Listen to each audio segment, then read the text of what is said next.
Hello dear student मैं हूं हार्दिक बरवालिया और हम सीख रहे थे क्लास 10 का मैथ्स।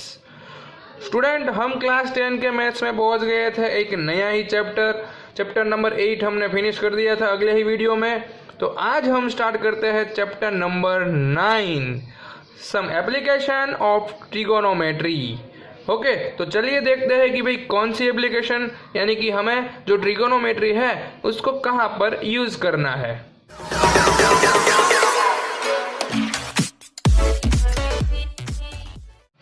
स्टूडेंट तो पहले हम चैप्टर नंबर 9 जो हमारा है सम एप्लीकेशन ऑफ ट्रिगोनोमेट्री, तो उसमें पहले तो ट्रिगोनोमेट्री का हमें यूज करना है यानी कि ट्रिगोनोमेट्री तो ट्रायंगल तो हमारा कौन सा बनेगा 90 डिग्री वाला ही बनेगा। यानी कि हमें किस ट्रायंगल का यूज करना है बच्चों, राइट एंगल ट्रायंगल का यूज तो करना ही पड़ेगा। और उसमें क्या बना देना है, यहाँ पर कोई भी एक आपको रेफरेंस रखना होगा। सिंपल सा लॉजिक है ट्रिगोनोमेट्री में, हमने यही सीखा कि भाई आपको एक राइट एंगल दिया होगा और उसमें हमने कुछ फंक्शन भी सीखे। तो यहाँ पर आपको सिर्फ और सिर्फ है ना बच्चों, मैं आपको इजी कर दूं, आपको 3 फंक्शन याद रखने हैं। कौन से साइन थीटा, उसके बाद कॉस थीटा और उसके बाद टेन थीटा।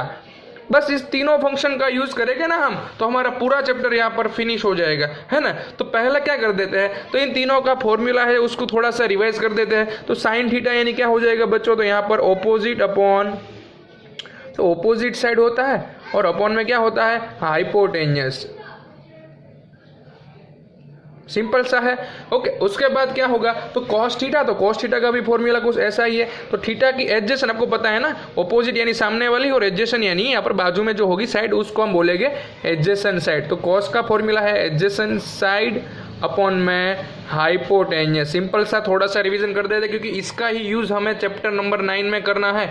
ओके और टेन थीटा का तो यहाँ पर ऑपोजिट और एडजेसेंट ले लेके हाइपो को निकाल देंगे। तो फॉर्मूला क्या हो जाएगा ऑपोजिट साइड और अपॉन में हो जाएगा एडजेसेंट साइड। बस 3 फॉर्मूला आपको क्या कर देना है, याद कर देना है। और दूसरा क्या याद करना है, तो ये तीनों के लिए टेबल, कौन सा टेबल भाई, हमने टेबल एक सीखा था कि भाई 0 डिग्री पे, उसके बाद 30 डिग्री पे, उसके बाद 45 डिग्री पे, उसके बाद 60 डिग्री पे और उसके बाद लास्ट वन इज 90 डिग्री पे। तो इन सभी डिग्री पे आपको 3 फंक्शन की वैल्यू याद रखनी है। कौन से 3 यहाँ पर दिए है, साइन कॉस और टेन। ओके तो इतना तो आप कर ही सकेंगे ना।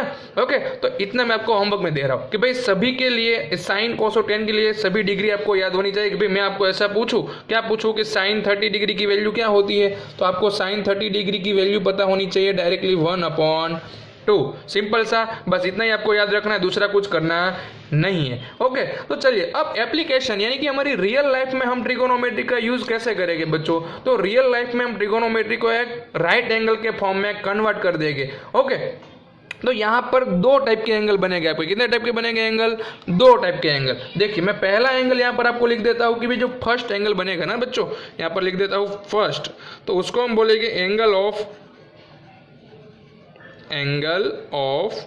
एलिवेशन। कौन सा एंगल बनेगा, पहला एंगल ऑफ एलिवेशन। कैसे बनेगा, तो सिंपल लॉजिक है। यहाँ पर आप पहले देख लीजिए कि आप ग्राउंड पर खड़े हैं। कहाँ पर है आप, कोई एक ग्राउंड पर है। ओके सपोज मैंने यहाँ पर एक ड्रॉ कर दिया है ग्राउंड।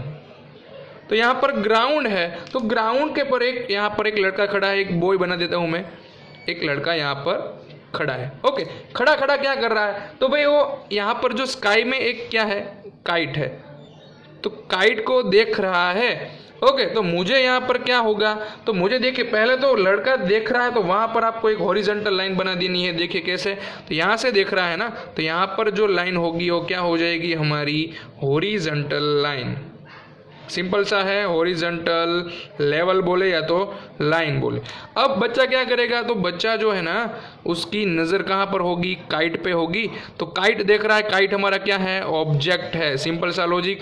तो जब वो देख रहा है तो जो लाइन बनी उसको हम बोलेंगे लाइन ऑफ साइट। क्या बोलेंगे, लाइन ऑफ साइट। सिंपल सा है। और यहाँ पर जो बीच में एंगल बन रहा है यानी कि मेरी एक स्ट्रेट लाइन मैंने ड्रॉ की थी और लाइन ऑफ साइड जहाँ पर मैं देख रहा हूँ, उन दोनों के जो बीच में जो एंगल बन जाएगा वो हमारा क्या हो जाएगा, थीटा बोल देंगे हम उसको।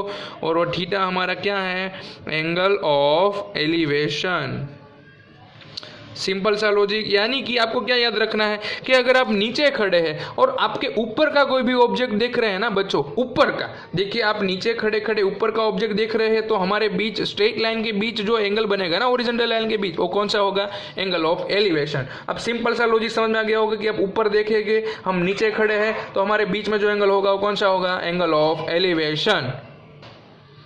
अब बात करते हैं दूसरे एंगल की बात, तो यहाँ पर दो ही एंगल है, दूसरा एंगल कौन सा होगा? Angle of depression. देखिए मैं यहाँ पर आपको लिख के दिखा देता हूँ, एंगल ऑफ डिप्रेशन। अब डिप्रेशन में आ जाते हैं ना जब एग्जाम में प्रिपरेशन नहीं होती है तब, तो बस वही। तो यहाँ पर क्या करना है, तो यहाँ पर आपको एक बिल्डिंग के ऊपर खड़े हैं, कहाँ पर खड़े हैं? बिल्डिंग के टॉप पर। देखिए मैं आपको एक फिगर बना के दिखा देता हूँ, यहाँ पर आप शायद खड़े हैं, देखिए यहाँ पर आपकी क्या है? आइज दिख रही है आपको, और आप यहाँ पर कोई एक ग्राउंड है, और ग्राउंड में एक क्या पड़ा है? बॉल पड़ा है। ओके, तो उसको हम बोल देंगे ऑब्जेक्ट। तो आपको ऑब्जेक्ट देखना है। ओके, तो आप यहाँ पर से ऐसे देखेंगे ना, तो यहाँ पर जो हमने लाइन बनाई वो हमारी कौन सी हो जाएगी? Line of site. Okay, simple सा है, जहाँ पर आप देख रहे हो लाइन ऑफ साइट हो जाएगी, और यहाँ पर हम जहाँ से देख रहे हैं वहाँ पर एक स्ट्रेट लाइन बना देंगे, उसको हम बोलते हैं हॉरिजॉन्टल लेवल। सिंपल। तो अब क्या करेंगे, तो अब हॉरिजॉन्टल लाइन और यहाँ पर लेवल के बीच में, तो हम ऊपर से देख रहे थे ना, तो यहाँ पर जो थीटा होगा हमारा कौन सा होगा? Angle of depression.